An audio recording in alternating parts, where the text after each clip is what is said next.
going down. Tired of myself, tired of this town.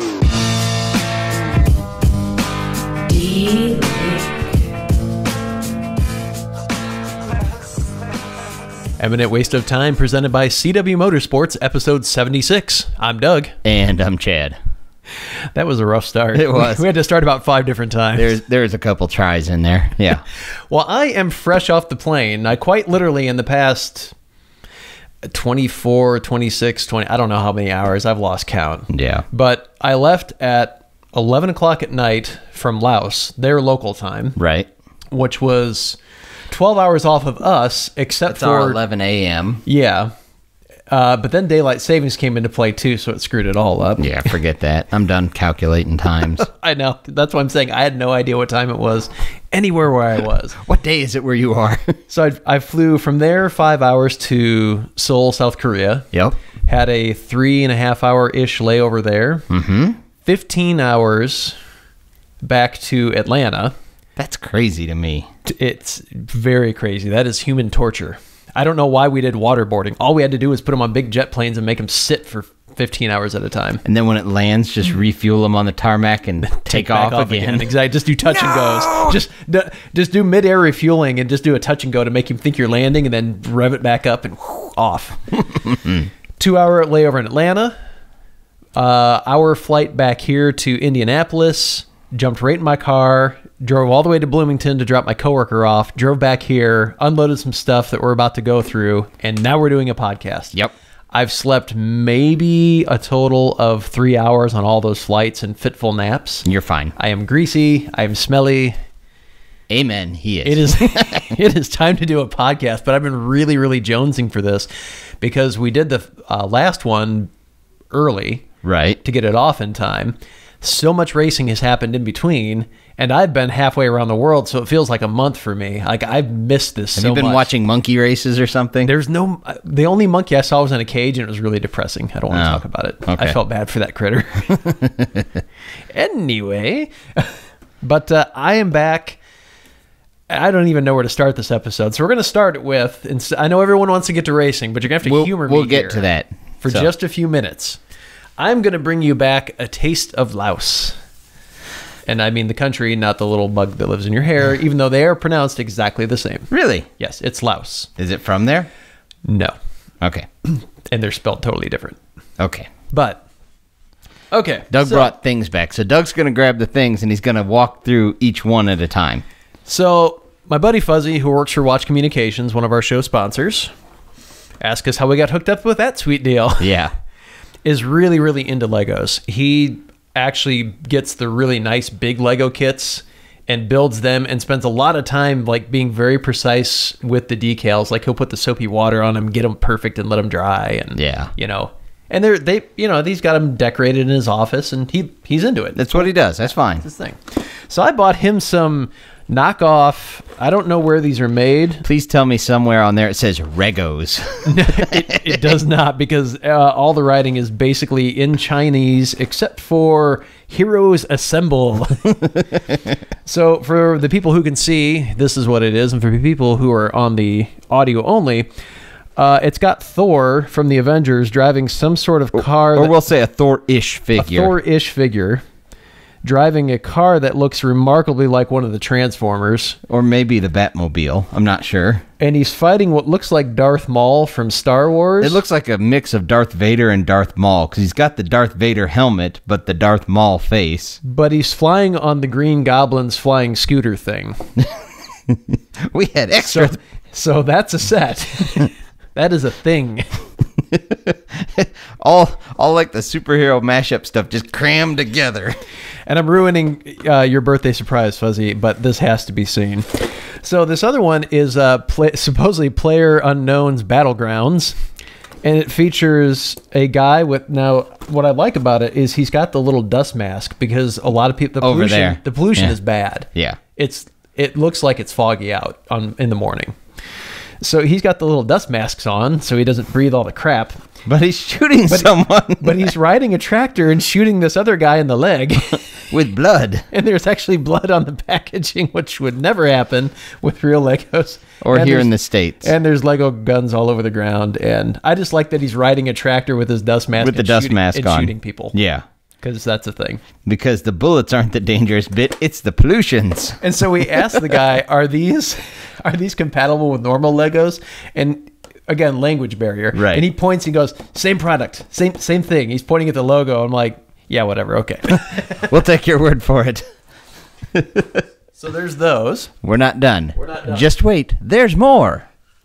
Okay, now we have a lot of very boring drinks in the U.S. You know, we've got Monster Energy drink and Water. stuff that makes you, think of having a lot of energy, or water, very, very popular. Water's popular over there too, but we don't have cool drinks like Mansum. And it is got L-carnitine, whatever that is. Carnitine. I don't know. I'm assuming that is powdered tiger penis. That's my assumption. Powdered seahorses? Yes, I don't know. And it's got some other unpronounceables in it. And it appears to feature somebody that looks like Mario Lopez's younger brother. And it's Mansum. And it's got the American-esque star in the middle of it. Star in the middle of the O.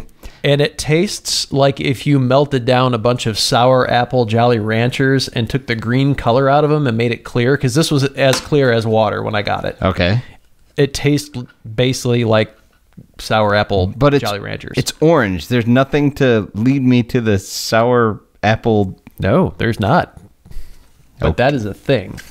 Mansum. You can drink that. Become more manly-ish. Speaking of things to drink... What do you want to bet that is? I know what that is. They don't know what that is. It is not a bottle of water. Although it looks like that. This is Laotian whiskey, and it's made with rice. And this is also a Laotian whiskey, even though it's brown and has sticks in it. It literally, I'm not joking. Doug showed it to me. You guys can't see it. The bark is still on the sticks, and the little tree fungus that we all see grow on the bark is still on the sticks. That is flavor. It's flavory mold bits. That is flavor. So that's how they get the dark.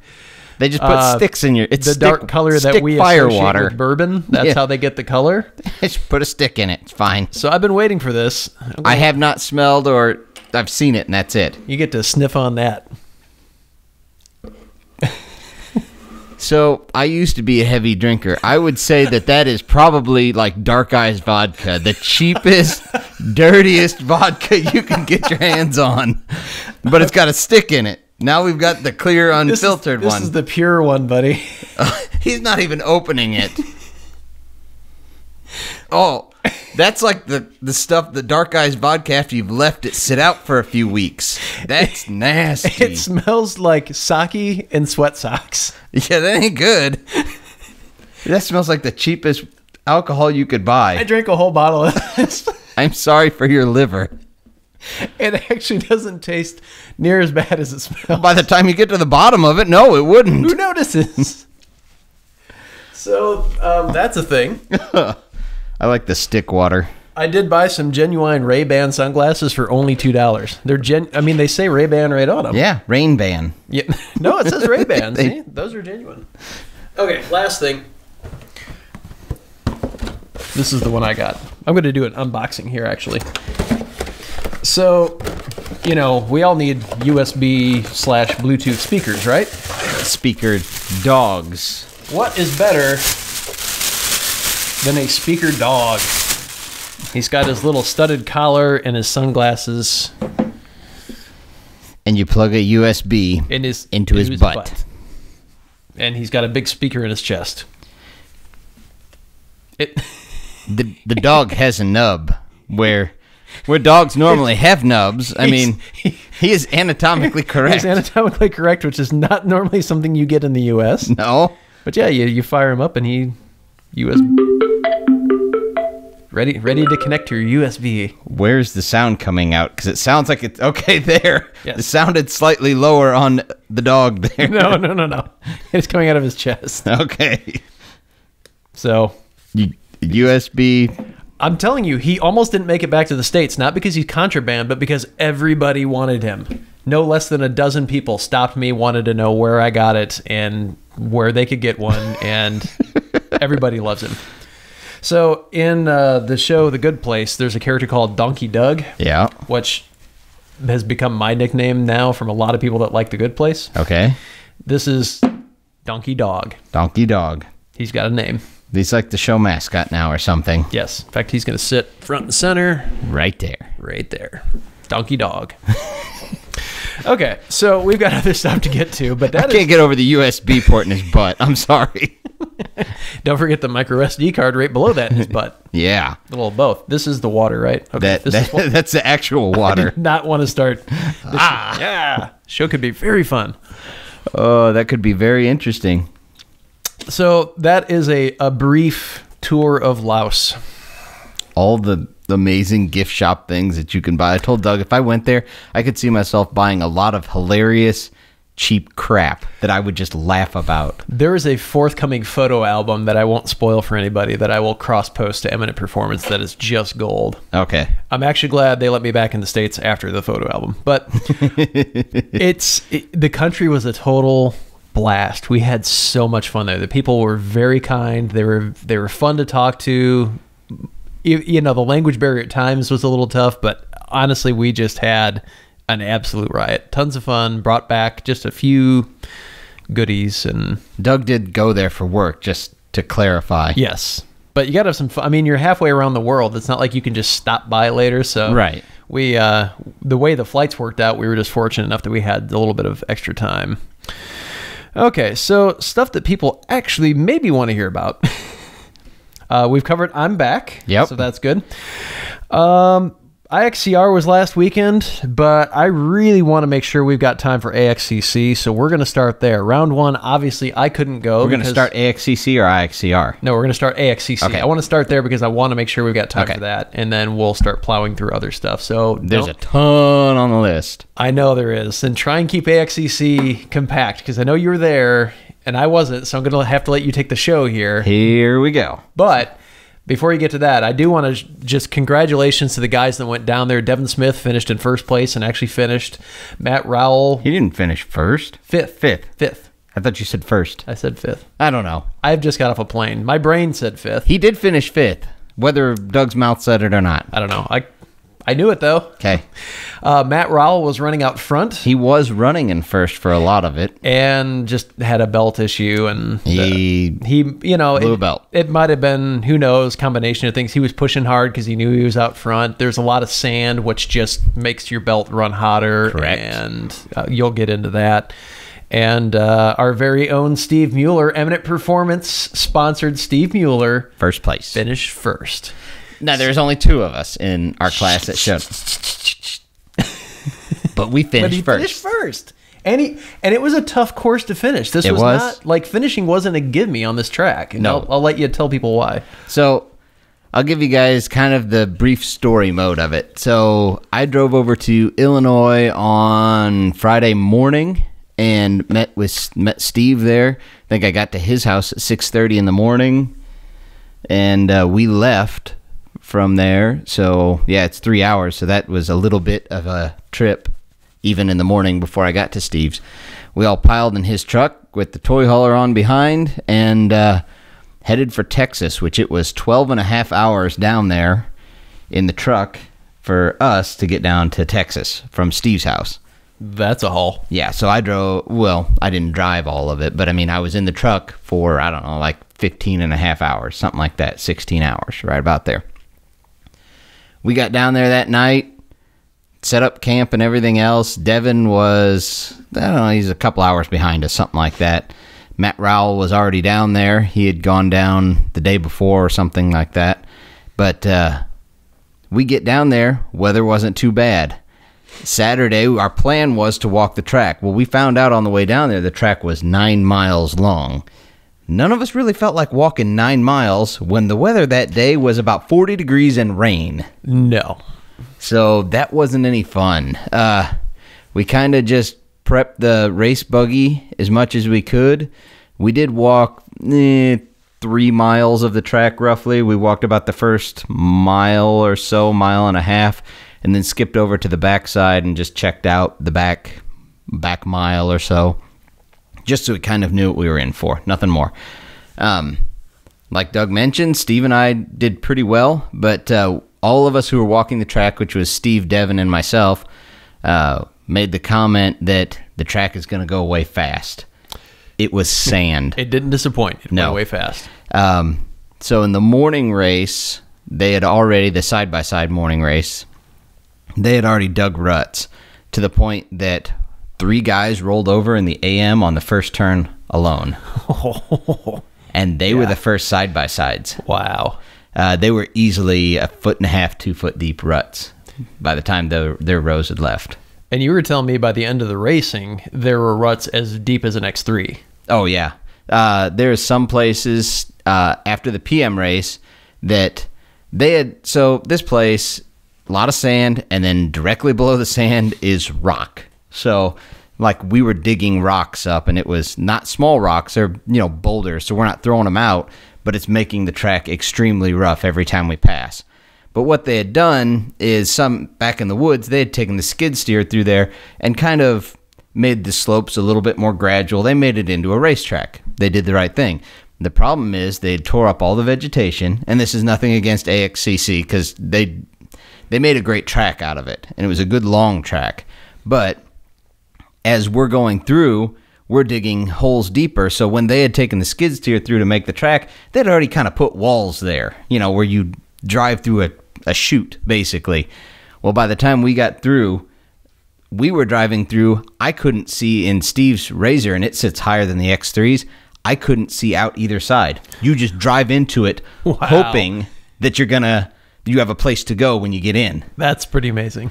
Yeah, but there were spots that were like Devin and Barry. When you drive in there, the actual ground level where it originally was taller than the top of the cage. You just drive into the chute hoping you can get out the other side. And it's just the land. It's the soil composition. It's basically a big sand dune, and there's nothing you can do about that. Yeah. You can't stabilize the soil for a 9-mile track. Yeah. So on race day, it was extraordinarily cold. The original forecast about a week before was saying that the weather is supposed to be 50-ish degrees and no rain. And I'm thinking that'll be okay. Make sure I'll wear jeans, or I could probably even get by with shorts under my fire suit, because those are hot. They're just not any fun. So no, race day comes. When we took off, 30 degrees. I had only brought like hoodies and t-shirts because it's Texas. Well, and thinking, the forecast had been amenable. Thinking, okay, when we start, it'll be 40-something, maybe 50 degrees. I won't want a long sleeve shirt on underneath my race suit, which I ordered my race suit kind of planning on wearing shorts most of the season under it and a t-shirt. Sure. That didn't happen, so I'm cramming a hoodie underneath to try and stay warm. We got our feet in plastic bags to try and keep our feet dry because there's 5 creek crossings on this track. Remember being kids with moon boots and your mama put the bread bags in them? That's pretty much exactly what we all did. And, we're in gloves and everything else. So, funny story, Steve and I laughed about it. It is what it is. You guys saw that I had done the visor modification for Steve and I to have the roll-off system. Yeah. So, Steve's, I had done it here. He shipped me his visor. I did it all here, and I brought it with me to Texas. The visor thing, the roll-off system, worked great. The problem is when we put it on, what I think happened is we didn't adjust the visor right, so it didn't want to flip up and down as smooth, and it didn't want to release from the pin. Yeah. So he was trying to get it up while sitting on the start line.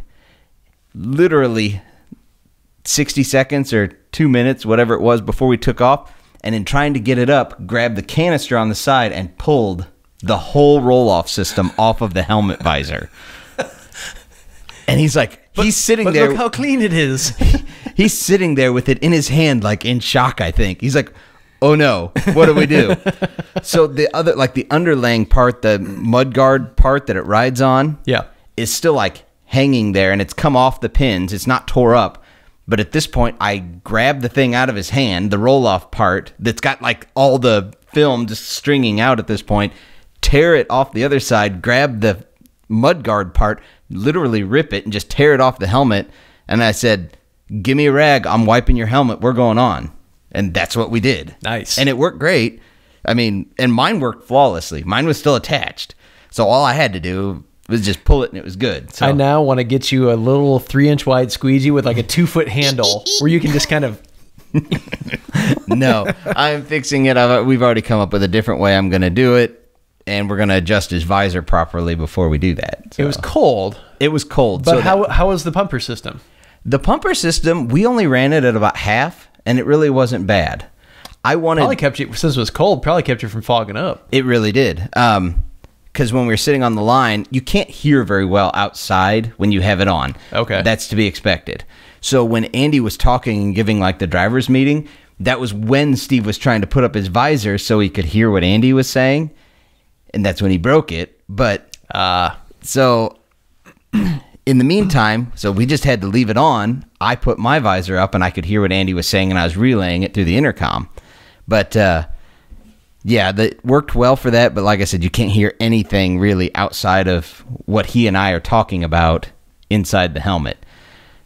We were going to post GoPro footage. The problem is we started it, and then, I don't know, 3 minutes into the first lap, Steve asked me, is the GoPro still clean, or whatever he exactly said. He had voice recording on, and the GoPro thought he said, GoPro, stop recording. And it shut off. So we didn't get the GoPro footage. It's like when I walk into your den, I'm like, Xbox off. Yeah. Yeah. No. Not that I've done that to you. No, not at all. But, so yeah, we didn't get the footage. So that's funny. It was humorous. We definitely did have some bugs that need worked out. Steve had his shocks reworked. I won't say by who, because I don't think the guy did a bad job. They're just not set up right. Yeah, and so honestly, not because I'm not trying to dog the guy who did it. The guy who did it is redoing them. He's going to do them the way we need him to be.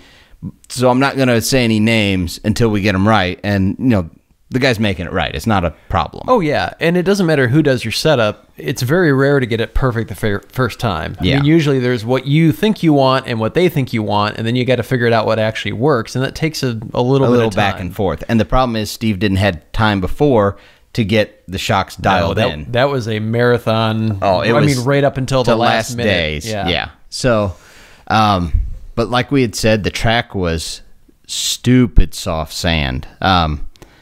By the first lap, so there was one other guy in our class. He was an X3.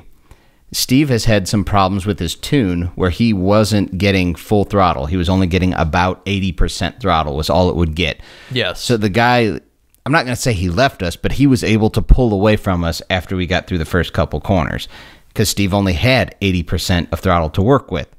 So the X3 was out in front of us by the start of the second lap, about a quarter mile in, about that, yeah.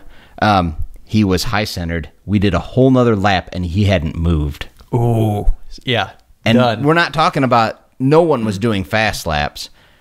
They were all, I don't know, I should have looked at the lap times, but 15-minute lap times, something like that, 18-minute, I don't know. They were long laps. Yeah. So, and I had made the comment to Steve when I co-drove for him last year. I said, this thing, like, no offense, I don't want to upset you, but you asked me for my honest opinion. It feels slow. Yeah. When we got out in the fields, when we'd come out of the woods into a field section, I remember a couple of times looking over, like, is his foot flat on the floor or is he lifting a little bit? No, it was a problem with the tune. That makes sense. It basically had a limit set in there that should not have been set. Right. The tune was looking at one value instead of the other value, and he wasn't getting full throttle. So he was racing all last year with one hand tied behind his back. Pretty much. So hopefully we do a little better this year. Off to a good start. Yeah, so far. But there were lots of blocked track. I mean, people hung up everywhere. I could see that. We made our own line several times. I mean, and we're well within our rights to do so. We We strayed more than 25 feet from the marked course, but always were trying to get right back to it as fast as we could. Well, and the rules say if there's a blocked track, if there's an obstruction, that's exactly what you should do. Yeah. One of them, we tried to climb a hill that was a little too steep, and we stood it all the way up, slammed like the frame in between the front and rear wheels onto the crest of it, but it wasn't enough. Like, the tires in the front were still up in the air. Oh. And so nothing. We were able to back down it, though, and we went, I don't know, a few hundred feet up the bank, and we were able to, okay, there's a more gradual incline. We can get up there. Then we hit the four-wheeler trail, which side-by-sides aren't really meant to fit. No. And we followed that for, it was probably another eighth or quarter of a mile, and found the track again. And Devin was like, how'd you guys get back to the track? Or Raul or whoever was asking. I was like, I knew which way the track was supposed to be as the crow flies, so I could kind of direct us that way, but it was all a guess. I mean, it was like, we got to keep going left. We got to keep going left. Eventually, we're going to have to cross it. Ish. I mean, yes, exactly. And that's kind of how we got there. But no, it was a good race. Andy put on a great race. The problem was, the thing that a lot of people won't remember at this point, is in Iowa and up here, we were getting a snowstorm.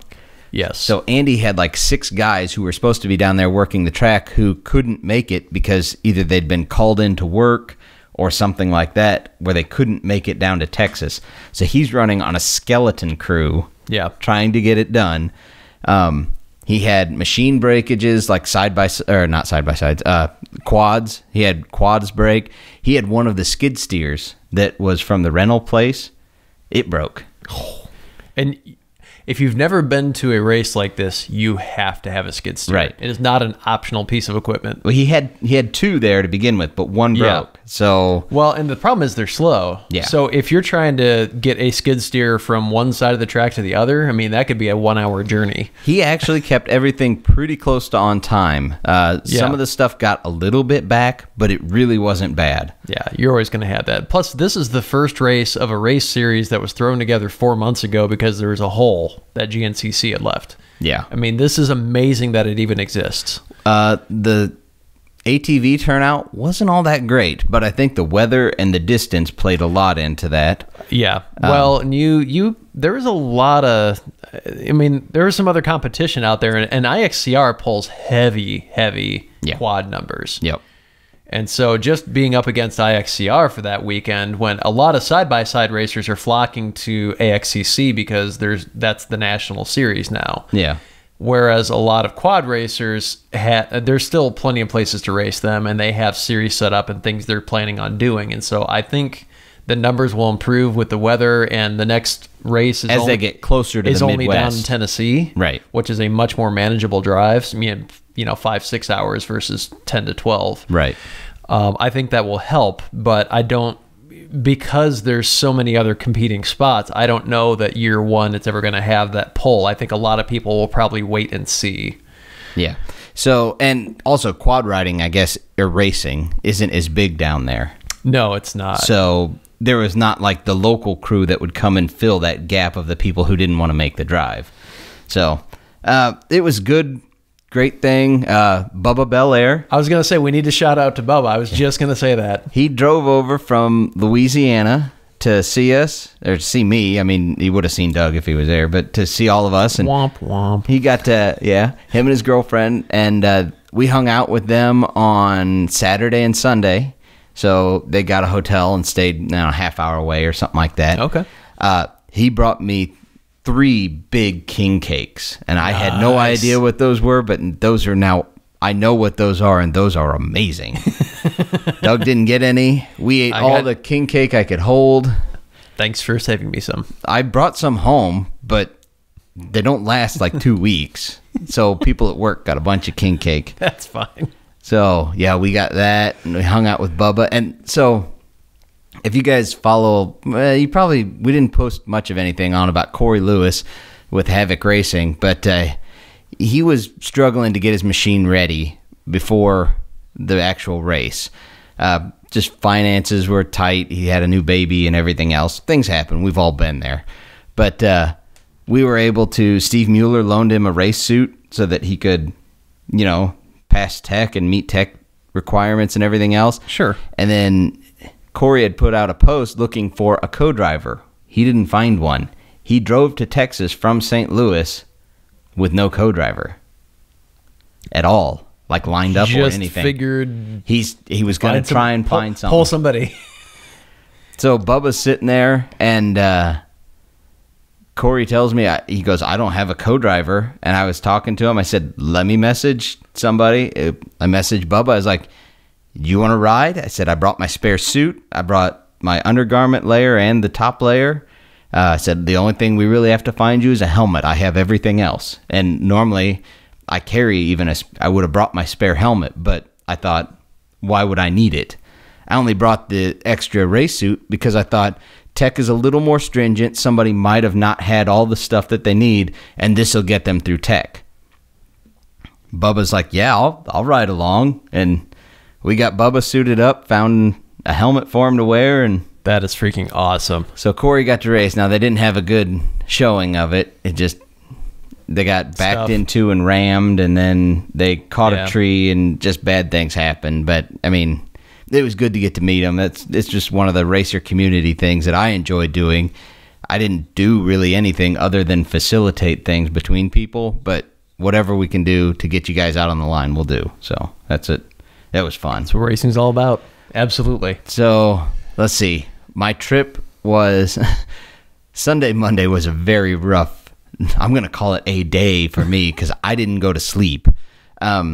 We got up Sunday morning. I'm an early riser anyway, and I was in the wrong time zone. So I'm waking up at like 3 a.m.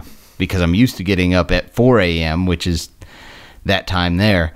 But I got up really early Sunday. We, hung out. I took pictures. It was cold. Did the race.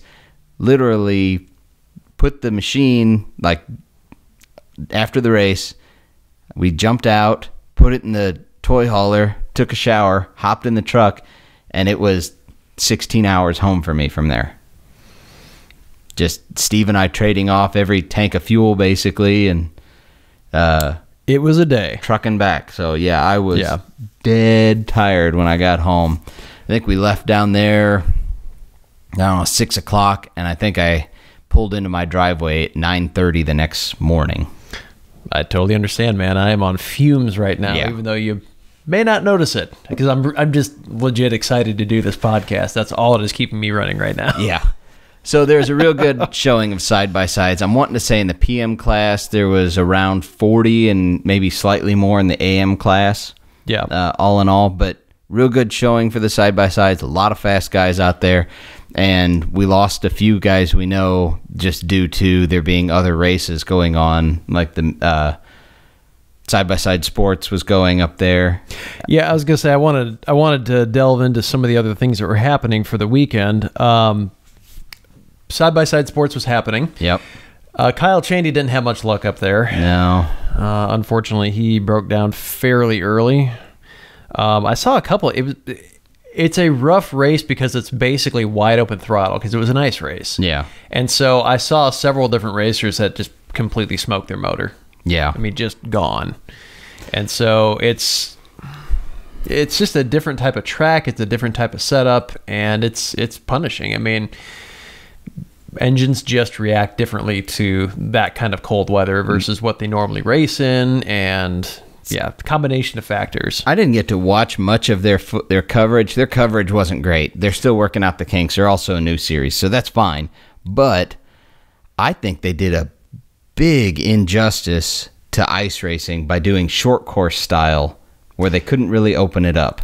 Yeah, I kind of agree. It was like, it's all just by the time they get enough traction and get going, they're in a turn. Where normal ice racing, I mean, it's across the whole lake, over acres and acres and acres. Yeah, and this wasn't that. This was confined to a roughly 1 point change mile short course track. Right. It was not, like I said, they just did it injustice for ice racing. It wasn't as good as it could have been. That's my opinion. The Greaves who... Was it no, it wasn't the Greaves. It was I can never remember who puts it on. Either way, the two guys, Yeah, CJ and Johnny Greaves It is are the ones Greaves, behind yeah. it. Yeah. Yeah. I was don't know like, why I is there thought it somebody wasn't. else that I'm not aware No. of? Okay. The Greaves, I wish they would have gone out there and made it I'm not saying a big oval, but a big loop. You know, Yeah. let those things open up and run. And they didn't. It was tight-ish. But if you're curious who won those, you can, of course, look up side-by-side sports. But real quick, in the sportsman class, you had Corey Podolsky, who took first place, John Holtger in second, and Logan Christensen in third. Yep. Pro stock, Scott, I believe his last name is pronounced Waz. Second place was Jake Lunderby, and third was Rodney Van Eperen, which if you watch short course racing, you're going to recognize that name. Yeah. Rodney runs one of the meanest YXZs out there. Yeah. I mean, always a top contender, so he chose to run pro stock and found himself on the podium in third there. And in pro mod, you had Tyler Livingston, Jimmy Henderson, and Ben Enlow, 1, 2, and 3. Tyler Livingston I think he's 17 now, but he's the kid from Michigan that's just come on like an absolute ball of fire. Right. And at the end of last season, again, if you haven't seen a lot of the 2018 Lucas Oil short course, go back and watch them. But they had basically a championship race right at the end of the season, and Tyler came out and took it away from a lot of very stout competition out there.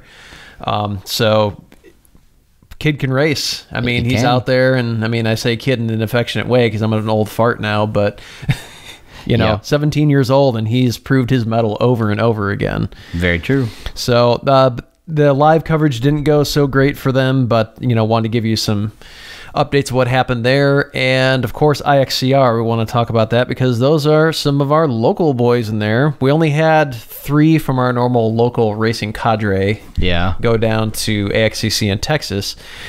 Now, Barry Miller has his own race team that has multiple cars, and him is the driver for all of them. So he's racing his brand new RS1 in the single seat class. At least this time. I don't know what his plans are. You know what, his plan, it sounds like he's just going to have fun and whatever he can drive, and that's a pretty good plan. That's a good position to be in, really. He ended up in 4th place. There's 5 positions in that race. He ended up in 4th. Got a little closer to a tree than he wanted to get. Yeah. We'll say. And the rest is history. We know all about that.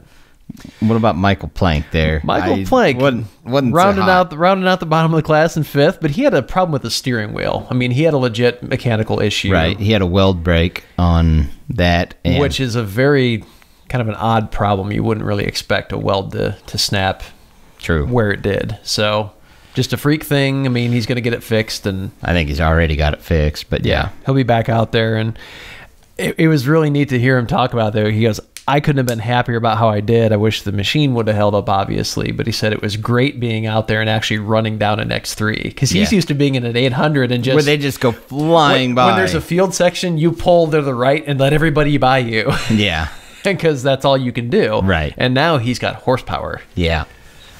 So he was happy with it. I'm sure. I'm pretty sure we all mentioned it on here. It's going to take him a few races to get used to that machine. It's a brand new machine, and he has nearly no seat time on it. Yeah. So I think he'll do great. It's just going to take him a round or two to get really used to how it handles, how it reacts to everything. Yeah, it's just a different machine, and I think he's going to do great, though. I mean, it took him a little while when he started racing his 800 to settle into it, but now he's got the racing experience. This will be a much shorter learning curve. And right. He's not having to learn about racing. He's just having to learn about that machine. Yeah, he's going to give that class a lot of fits. In fact, I fully expect at the end of the season him to be up at the top. Probably will be. Heavy Limited's Cam Mapes ran the now infamous CW Pink Buggy, which is now the Mapes Pink Buggy. Yeah, Mapes Racing Pink Buggy? Yes. I think it says Mapes Racing on the... It's the Mr. Pink Buggy. The Mr. Pink, yes. That is now its name. I'm sorry, you can't change it. So the Mr. Pink Buggy, he started in 5th and finished in 5th. Yeah, I was talking to Cody about it today, and he said that, he started out, he thinks he was a little frazzled, a little manic, I guess, behind the wheel. He's pushing little fast than he should have been. Bigger field, and I think the desire of a young racer to have a really good showing in their brand new machine. Right.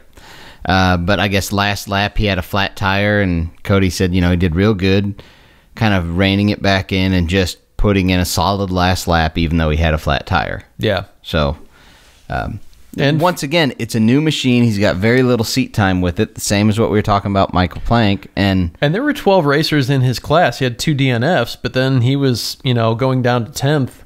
He was in 5th place. So he had a really good showing. He did. I mean, that's a great showing for a first time out in a new buggy and stepping up to a whole new class. I mean, yeah. And he's a kid still. I mean, and we got to throw out a shout to Rob Zadgel. I mean, in the light mag and the light mods finishing first place. First place. Now he was the only one. He was the only buggy, and he only turned one lap. But that's beside the point. You still got first place. Congratulations. We're terrible people. We are. We're mean. And then is this? The first one's the overall. Oh, okay. So where's the pros? That's overall. I didn't clip the pros out. Oh, I'm sorry. Okay, and I don't remember them because my brain is literally made out of cheap water bottle Stick vodka whiskey right now and airplane food. That is a bad place to be. So IXCR though it looks like a solid first weekend. I think they had a total of. Am I inverting numbers? Well, I think it was 42 buggies show up or something. It was quite a few. They had several. Enough to where I'm going to make this blanket statement, not just about IXCR, but IXCR did post something about it. Everybody, if you're planning on going to race, go check out your rules, because some of the series are going to be a little bit more stickler on the rules, and I am perfectly fine with that. I have zero wrong with that. In fact, if you've taken the time to write rules and post them, you need to enforce them. Right. So we're big fans of that. Right. But they said so many buggies showed up. Basically, next round, if you are not abiding by the rules that they had a few people kind of not abide by, then you won't be racing the next round. Which I agree with. I have zero problem with that. And a lot of them are easy fixes. Your chase bar cannot be flashing unless you are braking. It cannot be flashing constantly, which right. I get. That's a distraction to the driver behind you. It's an unfair advantage. If they get around you in the first corner and you've got a, flashing bar. You got 100 watts worth of LEDs strobing you in the face. That's obnoxious. That is. So I agree with that rule, and it's a quick fix. You know what? If you show up to the race and you want to race, you better clip the wire. Yep. The other one is window nets they made mention of. That is not a surprise at all. I don't know if people got a chance to see the video from AXCC. It was from AXCC. But there's a guy in the AM class. Yes. But a very large, not a stick, a log. It was bounced up. It was probably 6 to 8 inches around. Yeah. Somewhere in that realm. It'd be like having at least the equivalent of a 4x4 by 8 foot long post come into your buggy. Yeah. It came in and it hit the window net first, and the window net slowed it down a ton, but it still hit the passenger basically in the right side of the jaw where the helmet is. So it hit the helmet. And he was okay, but it fed all the way through the passenger compartment and went out the back in between the cage bars. And I kind of shudder to think what would have happened if that net had not been there to take the brunt of it. Yeah. So, yeah. I have zero problem with them saying if you don't have nets, you're not racing. Yeah, just be safe. I mean, there's acceptable risks in racing. Yeah. But you don't have to amplify the risk by not taking basic safety precautions. Yep. So IXCR happened, and then this past weekend, MWXC ended up canceling because the weather here was just flat out terrible. We were getting buckets of rain. Buckets of rain, full-on thunderstorms, and we will not race if there's lightning. Yeah. So right there, you've basically guaranteed you're going to have delays, if for no other reason because of lightning. But then you add in buckets of rain and a track that is already pretty wet because we've had a very, very wet late winter here. Yeah. Lots of rain already, inches and inches. Yeah. And so they made a great decision to punt and move everything back, a week. So the first round is now going to be this coming weekend. I believe that's right. And then second round got pushed back behind that and so on and so forth. And then I think they get back on schedule. I think that's the way they've routed it now. Which is good because there's no sense having everybody show up and then destroying a piece of property and only getting half of the races in, and now it's just a big mess because the people who did race are half a race up or one race ahead of the people who didn't, and the property screwed up. The property owner's not happy. And now you're trying to put on a second event for the other half of the people that didn't run. There's no win to doing that. No. So for the few people who are upset about it, they just are upset about everything and like to complain. So deal with it. Pretty much. Also had racing down in Florida. Yeah, GNCC went on. That was the Wild Boar. Is that something like that? I think that was that one. I'm trying to remember. Something with boar in the name. There's I don't so know. much racing It's hard going to keep on. it all It's straight. crazy. It's great. It's just crazy. Yeah. I felt bad. Austin Abney made a last-minute decision to Yes. drive all the way drove through the night to get there, drive all the way down there, only to get taken out by a mechanical failure early in the race. Yeah. Which just kind of broke my heart for him. But you know what, Austin, watched you race a ton. You've got a ton of talent, and sometimes you just catch a bad break, but this is still, going to be a great season for you. So don't get too upset about it. There are plenty of other mountains out there to climb in the ATV world because there are no shortages of places to race. You're not kidding. Yeah. So, yeah. I think I'm trying to remember who actually did well down there, but I've lost track of which race is which. It's all mush in my head right now. So, and we're not really ATV guys, so Yeah, it's ATV. But we did want to mention, we know some of our local people went down there, and is that where Austin Parks went? Yes, he was down at AXCC, and then he also went to GNCC just after that. Yeah. AXCC, he had a decent showing. He wasn't happy about his performance really, but he did pretty well. He did okay. I mean, but then GNCC, he literally broke a tie rod, an outer tie nothing. rod. He was just going through sand, and the tie rod let off, and that was that. So that kind of stunk. But yeah, the sand is hard on machines. It is. It's a lot of weight, and I don't know what the sand consistency was like in Florida, but definitely down there, it was thick, heavy sand that was wet from the rains, and it wasn't like sand that you could walk on easily because it was wet. It was just heavy and fluffy because it was wet. Yeah, I don't know about the sand specifically where the track was, but a lot of Florida sand is more like the consistency of cement. Yeah. Because it's got a lot of ground up seashell mixed into it, and so it tends to be this very dense, crappy mixture that's not particularly fun. Yeah. But anyways, that was week one. That's week one only. There's just so much junk going on right now. It's absolutely insane. Like Doug said, this coming weekend is MWXC, and then the next weekend after that is AXCC again, and we're going to be down at Loretta Lynn in I'm Tennessee. pulling up the thing now. So this coming weekend, what is today? Okay, so this weekend is going to be MWXC round 1 and Crossroads. Correct. And then the next weekend is going to be MWXC round 2, IXCR round 2, AXCC round 2. Yeah. Boom, boom, boom. Busy. That's going to be very interesting to see how numbers pan out, because you got to pick your right, poison. or did they push MWXC to the 30th? Oh, they did. They pushed it to the 30th. Because that puts them only on top of Extreme's opening first round. Which and it's no offense to anybody. There's just no way to schedule this where you're not doubling up some weekend. Well, we talked about it last podcast that there's like 3 full or free weekends between here and the end of the race season. Yeah, but you're right. They did push it because they were up against IXCR and AXCC, and to have the 3 largest series all banging away at each other is just a terrible idea. Nobody wins. Right. So, yeah, stuff coming up. I'm kind of excited I didn't miss MWXC round 1, because I'm going to head out this weekend and check that out. At least get out there for side-by-side. Yeah. Yeah, I don't know. We've got a million things on the list, but believe it or not, we're kind of getting towards the end of this show. Yeah. Unless we just forget looking at the clock and let it roll, and I don't know. We need stuff to talk about next week too. Yeah, we'll just yeah. Let's say we've got some initial reviews of the Talon, but I think we save that for next week because it's not going anywhere. It's still going to be a Talon next week. That's fine. Do you have trivia? I do have your trivia. Okay. I can I can give you trivia, and we'll just go with whatever length. I don't even know how long the show is right now. It's I don't know. We're like at 50 minutes right now. Oh, we're still going to be over an hour by the time we get through trivia. Oh yeah, so I can't do it quick. I'm sorry. Okay, let's do it quick, and we'll get through this.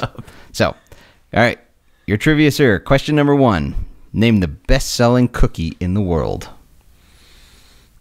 I'll go Oreo. You are correct. Yes. Everyone loves Oreos. I don't. What? No, I don't really care for You're them. unhuman. I like them in ice cream.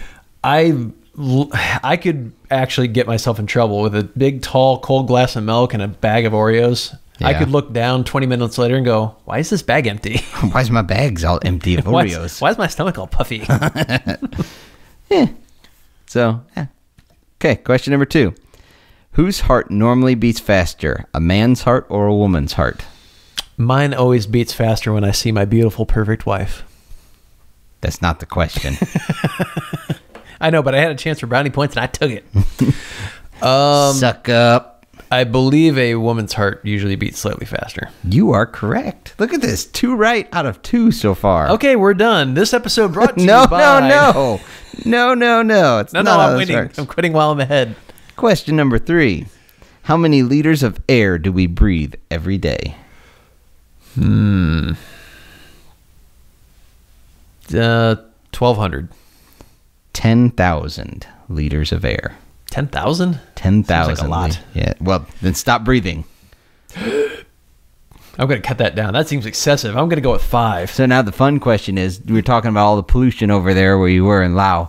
How much? Gross. Don't even. How much pollution is in the air? Multiply that by per liter. Multiply that by how many liters of air you breathe per day. You know what it looks like here when it's a really humid Indiana summer day? Yeah. And the visibility just turns to crap. Like all the trees kind of look gray in the distance. That's what it looks like there, but the humidity is only 40%. Yeah.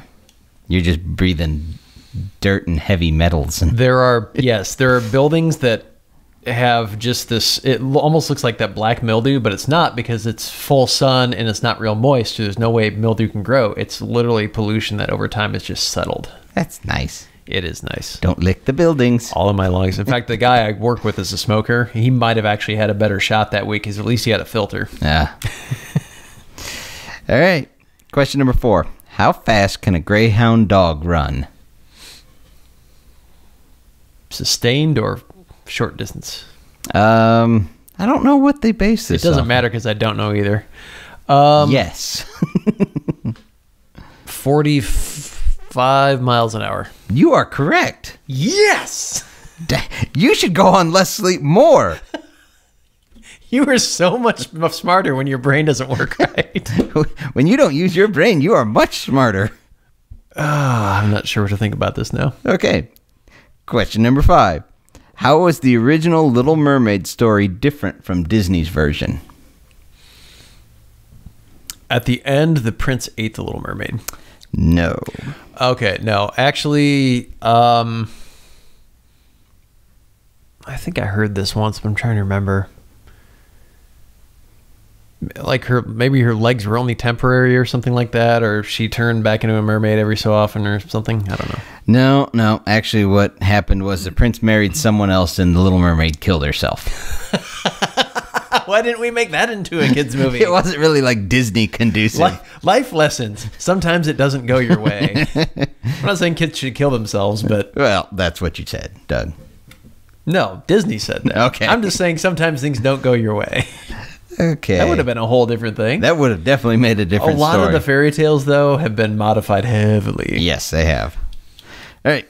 Question number 6. You ever heard of a capybara? A little animal? It's not very little. I mean, it's kind of a big rodent thing. Yeah, it's kind of, looks like a very short-trunked anteater. Is that what I'm thinking of? Yeah, kind of that. Yeah. All right. So what is a capybara's defense mechanism?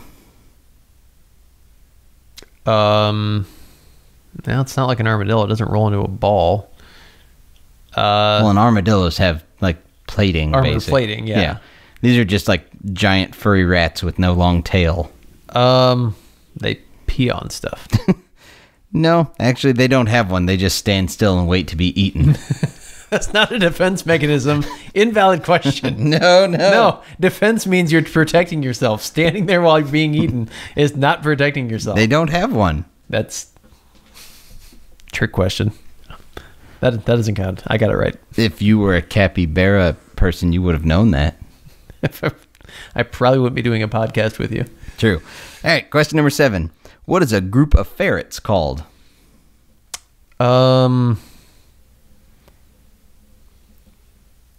family. A family of ferrets. Nope. They are called a business. A business. They are a business of ferrets. The ferret business union is upset with the Congress of baboons for legislating their business. Nope, it's a business of ferrets. And they've called in the murder of crows to take care of them. All right, question number 8. How many IKEA catalogs are printed each year? I know you've been to IKEA, and IKEA has made our trivia before. Yes, they have. I have never been involved in any IKEA bits. I don't have any IKEA and things. They sent us a paper catalog in the mail, and all I could think was, why did you do this? I hate catalogs. Yep. We get some for Eminent Performance from shipping because we're a registered business. We have an LLC. And so they send us like shipping and like boxes and tape and shipping product catalogs all the time. Like, could you just stop? Yeah. Okay. Every year, how many do they print? Every year. 22 million. 203 million. What? That's a lot. That's a lot. And they're not. I mean, they're not phone book thick, but they're thick. They're 100 lot page, of paper. 200 pages. I don't know. That's what's keeping Dunder Mifflin. I should start collecting them and use them to heat my house. Ask for extra ones. Yes, I need like 4,000 of those. I know you print a lot. All right, question number 9. What was special? Well, let me start with the movie The Office. Okay. You remember that? Great. Office Space? Your Office Space, yes. Okay. Anyway, what was special about the PC load letter scene? You know, where he's standing there at the copier printer thing, and the PC load letter error comes up, and he gets all mad, and he's yelling about it. What was special about that scene? I honestly don't know. No guess? What was? He was loading legal paper instead of letter? No, actually, that wasn't scripted at all. The printer just came up with that error, and the actor was supposed to do a whole nother set of lines, and it actually came up with PC load letter error, and that was just his reaction to it. He just winged it from there. A lot of really good movie scenes have come out of that, though. Yes, where something broke, and you just had to roll with it. Yep, PC load letter. So, nice. All right, question number 10, last one. The sun is how many times brighter than a full moon? Now, we know that the moon is actually just a reflection of the sun's light back to us. The moon doesn't make any light. But they're just saying in lumens of what we see on the Earth. How many times brighter? 1,500 times? 400,000 times brighter. You're slightly low. A little low.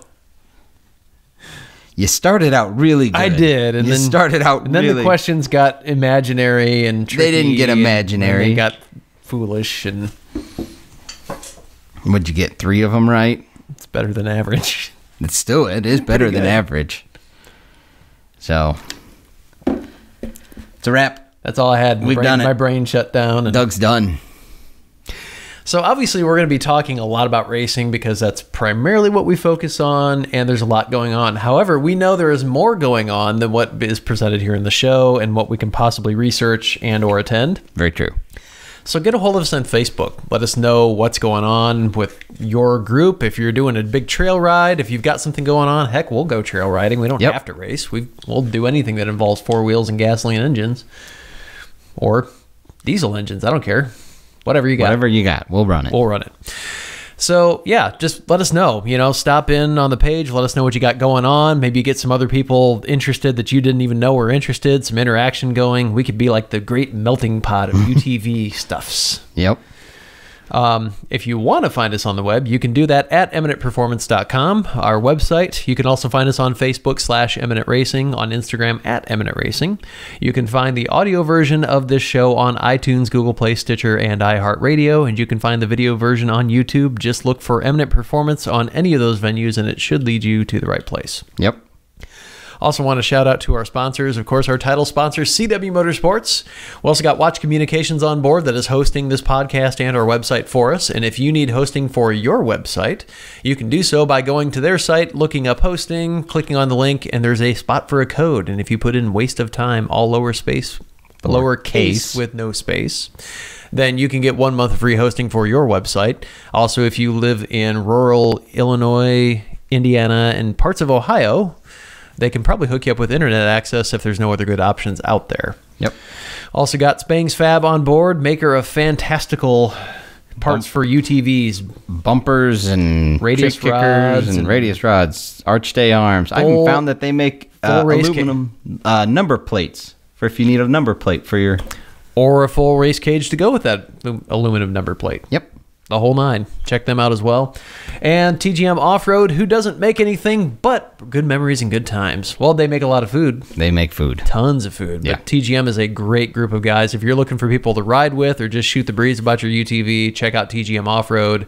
Just... Facebook's the best way to find them. Yeah. People. Yeah, that's our peoples. Yep. Big shout out to all of our racers out there. Super proud of you guys. Took a few lumps early in the season, but you know what? That's the shakedown race, and it's a long season from here on out, so there are plenty of chances to prove yourselves. We're excited to be there. We're going to cover as much as we possibly can. Yep.